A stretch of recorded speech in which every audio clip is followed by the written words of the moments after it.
Here we go. We have a question non-repeating character. So you have given a string consisting of only lowercase letters. So we have only 26 characters. We need to return the first non-repeating character.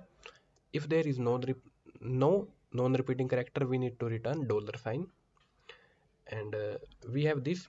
In this case, J is repeating, E is repeating. We have K also repeating, S is repeating. Then we have F. F occurrence is only one, so we just need to return F. In this case, R repeating, A, C, E is not repeating. We have answer A, E. A is repeating, A is repeating, B, B, C, C. So every character is repeating. We need to return dollar sign. So let's directly code this. It is a very simple problem. As we already know, we have only lowercase letter, so we have 26 length. Then we will iterate and we will increment every character in our DP.